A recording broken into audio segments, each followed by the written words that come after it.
Hello, everyone. Welcome back again to Football-Oranje, your home of Dutch football.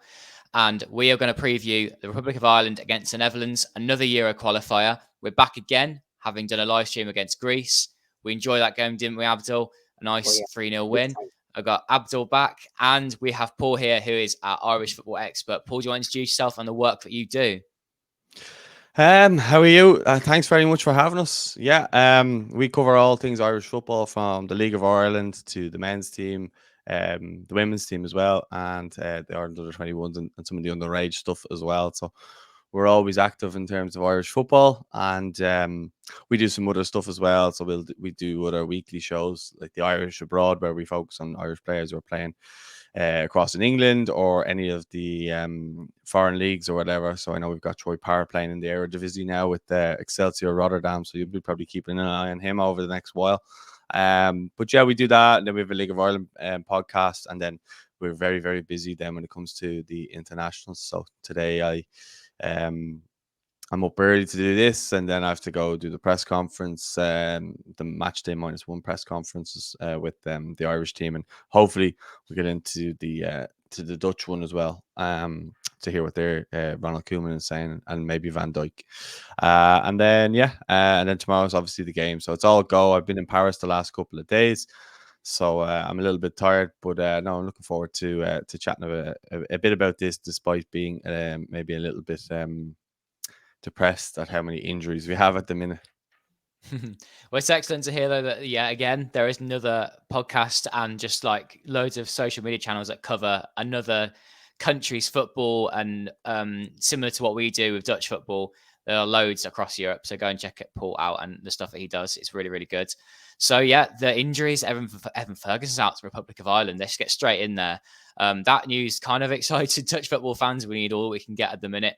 It's getting quite negative under Koeman, but we did have a 3-0 win against Greece. I think I was quite quick to be cautious, though, because Greece were terrible. I'm sure that is good for you to hear as well, Paul, in terms of trying to climb the rankings as well in that group we've got.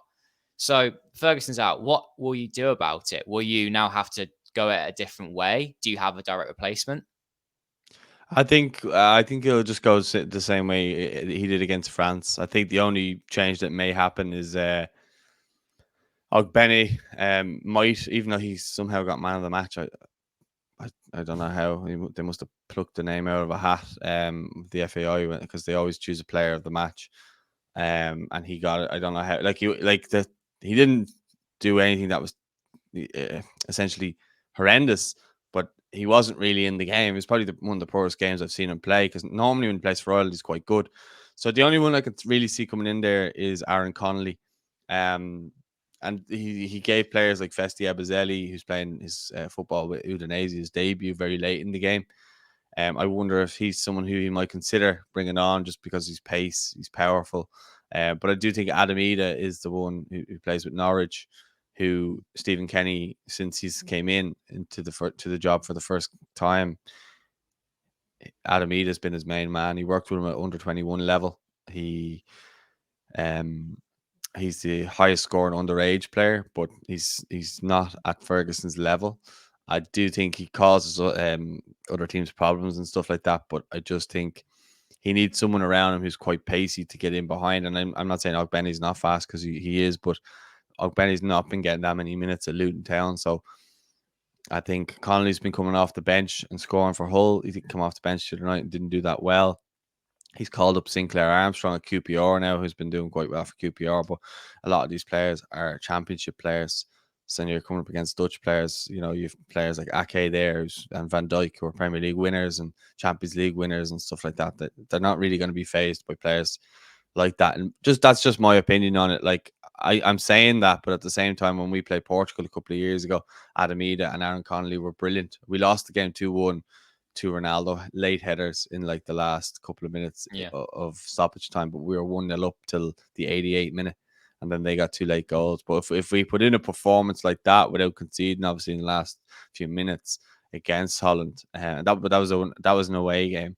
I do think this will be a tight affair, but I do think if Holland get the first goal, that we could essentially end up crumbling, because we'll have to open up. Whereas I think that we'll be trying to set up deep, frustrate Holland, Is that And 5 at the back?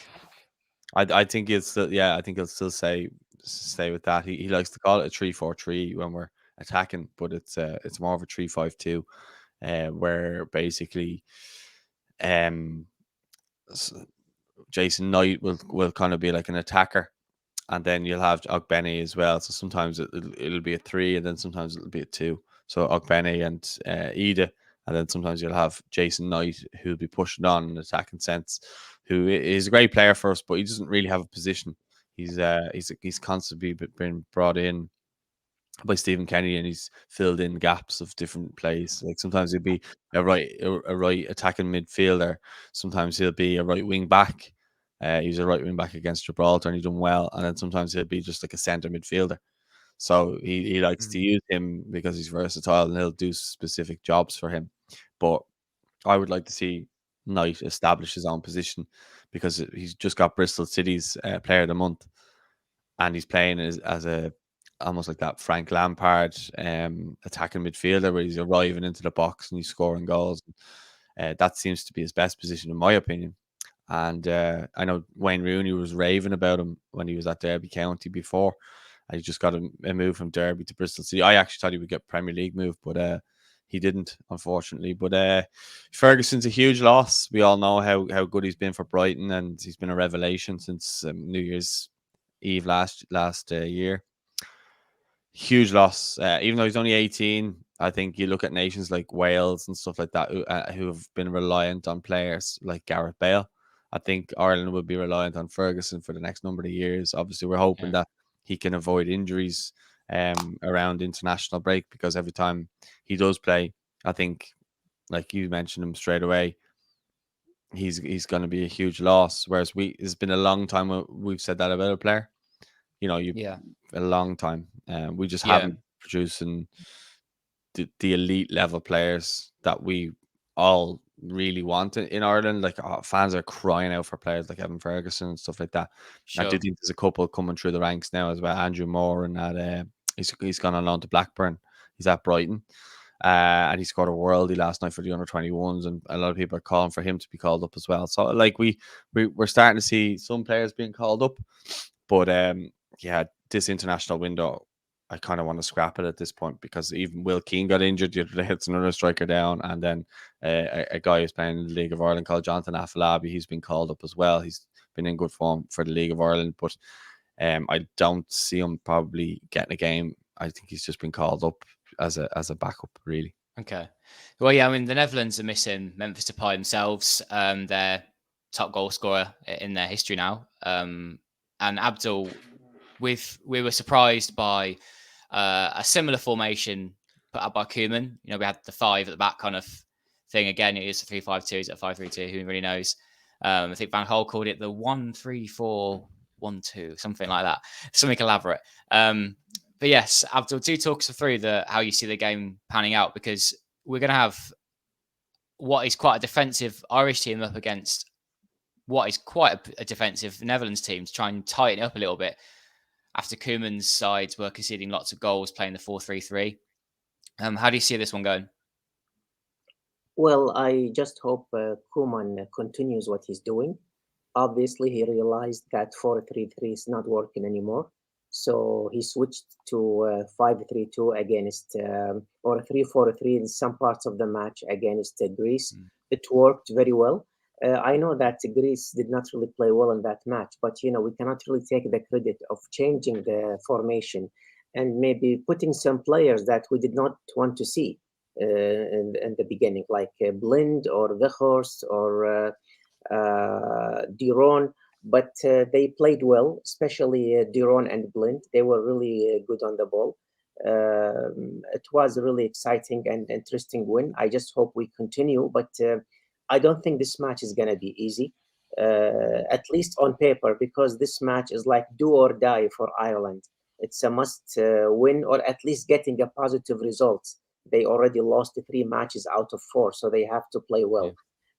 Also, it's an away match, and I know the Irish fans always make a very good atmosphere in the field, so that also might cause some difficulties. I'm afraid we also be missing Nathan Ake maybe, because I don't know anything about his Mm. injury. They did not announce anything.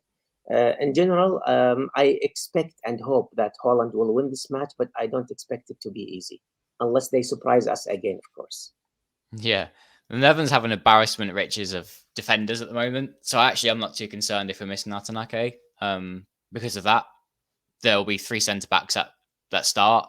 Geertruida play well enough. I think De Ligt could come in, De Vrij could come in. So they're all quality players, and that's why we don't have to worry too much in that part of the field. And that's kind of why I liked it when Van Gaal did play the three centre backs, because that got the best out of what the Netherlands have now with this current generation for the next 5 years at least. There are loads of really strong defenders to select. So this has to be the way forward, doesn't it, Abdul? Yeah.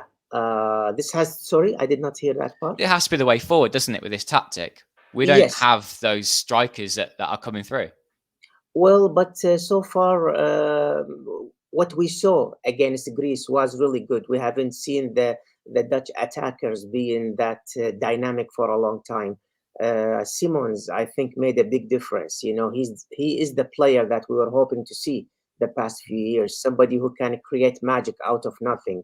I think Gakpo developed big time in Liverpool. Although maybe Liverpool fans haven't seen this yet, but with Oranje, he played very well, against Greece. So yeah, I think we do have what it takes. Even up front, we have enough quality to score in this match.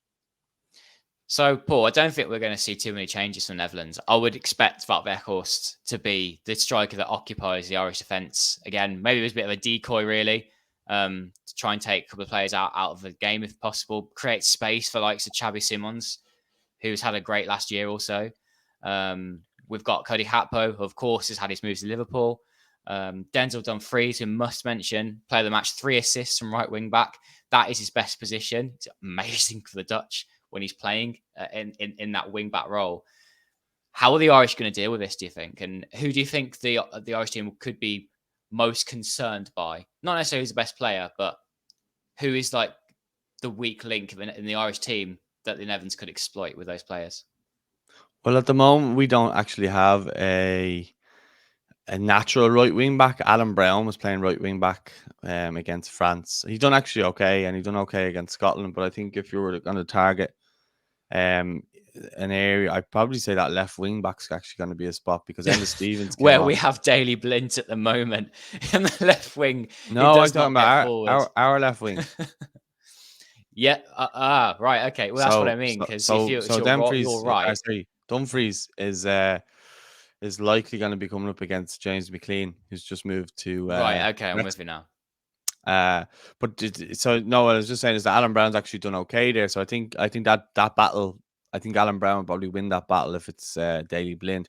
But on the right, I think if Dumfries coming into the form that he's in, McLean done well against France the other night when he came on. He came on at half time and he done well. I mean, you're playing against arguably, in my opinion, I think they're the best team in the world because their squad is so strong. They have so many good players. They have nearly 2 players for every position, France do. And I thought he done well against them. So I can see him coming in. I mean, Ryan Manning realistically should be playing there because he's younger and he's doing quite well. He actually provides a lot of assists and goals for his club. Last season at Swansea, he was getting player of the week every week, and I think he got into the championship team of the year. He definitely got into the one with stats for his assists and stuff like that. So much that Russell Martin took him to Southampton with him. So now he's playing at Southampton and he's doing well. So he has been called up. There's been a lot of outrage from Irish fans that Kenny just won't pick Ryan Manning for whatever reason. But this is a make or break. The FAI did come out and say that if Kenny didn't get a result out of these 2 games against France and Netherlands, that his job is likely going to be gone. So there's a big chance that if Netherlands win, that Stephen Kenny will no longer be the Ireland manager, which I think at this stage he's had 4 years. Fans have kind of been patient with him, and it's just coming to a point now where fans almost just want to see a new manager come in, and just the way managerial cycles just naturally come to an end. It's more like that. His results, he's had the worst win percentage of a manager in the last 40 years. But in saying that, he hasn't had this like the squad that previous managers have had. Like a lot of our players play championship. One of our players is now playing in League Two, and then we have a handful of players that play in the Premier League, and a handful of players that play regularly in the Premier League, because there's still not that many. I mean, a few came up and a few got signed. But we're the only thing I would say is that we're quite strong in terms of our defenders. We have a lot of really good defenders. So we've got like Duffy, Egan, Darragh O'Shea, Nathan Collins, Andrew Bamidele. So we have all those players, and some of those players could fill in gaps. Like I wouldn't be surprised if he was to get Andrew Bamidele on the pitch. He could play him maybe right wing back, and that moves Alan Brown into midfield, and that gives more of a balance. But left wing back, it would be an issue at the minute. Because and another thing about McLean that I'll say is that he's not naturally a defender. He's always been a winger, and he's had to kind of adapt his game to be more of a wing back. So sometimes when a good player is taking him on, he kind of gets you can see he lacks kind of that defensive mindset, because he's more of an attacker, which is natural for a footballer, especially if you've been playing your whole career as an attacker, and then in your kind of twilight years, you're Ashley Young, prime example. He's not maybe a great defender, but was a great player, was a great winger. So I think that left wing back position is going to be a struggle. I just don't know who's going to play there. It's so hard. Like I do a starting 11 show, and I'm now thinking like, who am I going to put in that left wing back position, or who would I like to see in that left wing back position, and I can't think of anyone. I would like Ryan Manning, but I don't think he will go with him. But anyway, sorry, go on. No, as I say, it's an important one for Ireland to fill because of the threat from Dumfries. And doesn't that sound like music to your ears, Abdul? Like we've had it quite a lot that it is still a tough game. The Ireland could sit in, and that's going to make it difficult for the Netherlands. I don't think they've got the players to break down and open up the gaps if they're going to play the way they played against Greece. I think Greece kind of played into the hand a little bit. But when you hear possibly a team that's full of championship players, there's Inge de Ferguson and a weakness opening up against Dumfries, doesn't that make it a little bit more relaxed for you now, this game? I cannot be really relaxed, with this game. It's too tense, and with Koeman in charge. Yeah, because see, I mean, if we win, we are 90% through to Euro 2024.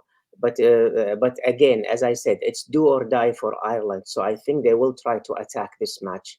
They will not play like Greece. They will try to attack. This is their last chance. So I don't think it's going to be an easy match, unless, of course, we score early. Scoring an early goal can always, destroy your opponent, especially when you have the upper hand. Holland does have the upper hand in this match with all the names we have in the team. So if we score earlier, we could actually be scoring more, 2 or 3 maybe. But other than that, if we don't, I think the match will be difficult. I'm not really expecting so many changes in the lineup, except maybe for Nathan Ake. I would see De Vrij instead of him, but the rest will be exactly the same. Although, my opinion about Weghorst, of course, I wasn't happy with him last match, even though he scored. He's just not the kind of player who know how to position himself. I would really rather see Luke de Jong, for example, in that position. But after all, you cannot really change a winning team. That's what they always say. So but hopefully we continue winning, because it's only one match now. You cannot really depend on it. I know mentality is a big thing in football anyway. I feel as though that this match in particular has a bit of extra importance in that first goal. If it comes to the home team, I think that they can go on and use that for the rest of the game. The Netherlands are still in that really quite a dodgy spell. That Greece game aside, it has been pretty awful with Koeman. And I think we could have focused on Koeman if it had been a poor result against Greece, but because of the improved performance, that first goal for the Netherlands could be again rather different, and it's do or die for the Republic of Ireland. So I think a goal for the Netherlands means they have to go and win the game. That then leads to 2 or 3 for the Dutch, and it's a different kind of game again, like against Greece. Yeah, that first goal was going to be quite big. Yes, yes. As I say, we have now 6 points. Winning will give us 9 points with the one game in hand. So I think it's just going to be our match against France. Even if we lose against France, we are pretty much safe after beating Greece and hopefully Ireland, if that happens. Okay, well, let's get some predictions for the game. Paul, you go first. I predict a Holland win. I want to be optimistic, but I just I do think Stephen Kenny's very unlucky. He's had no luck since he's came into the job. Every time we've maybe had someone come in good form, something's gone wrong.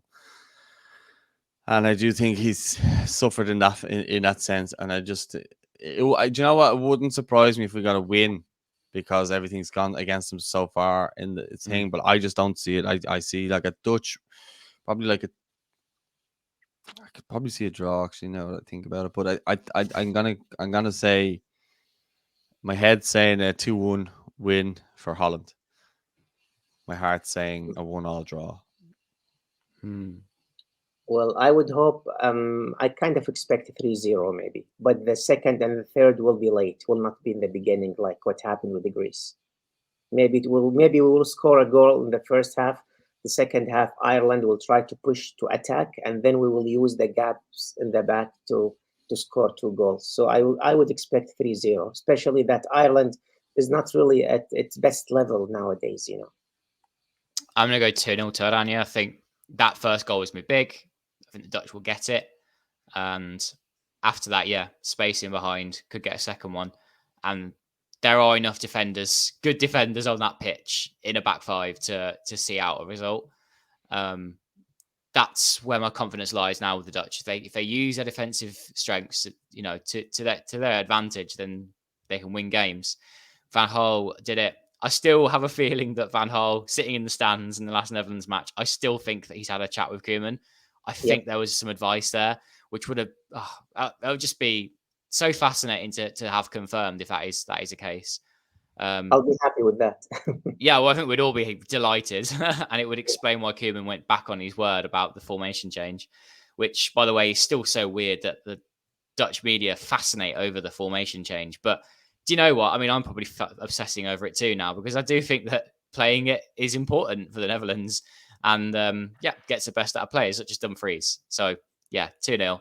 And I don't expect many changes in Koeman. I think that's not really a conversation, Abdul, because I think that he will probably go unchanged. I don't think Delone gets dropped, even though he had a few dodgy moments. I don't think Blint gets dropped. I think he had a decent game. And the only thing's about the injury to Ake, but that's about it. Yes. Even Flecken did a great job in that match, so I think he will keep him again. Yep. He'll probably be a bit busier on Sunday night. Yeah. Okay. Well, Paul, thank you very much for coming on the show. And it's a pleasure. And Abdul, speak to you after the game. Paul, where can we find you one more time?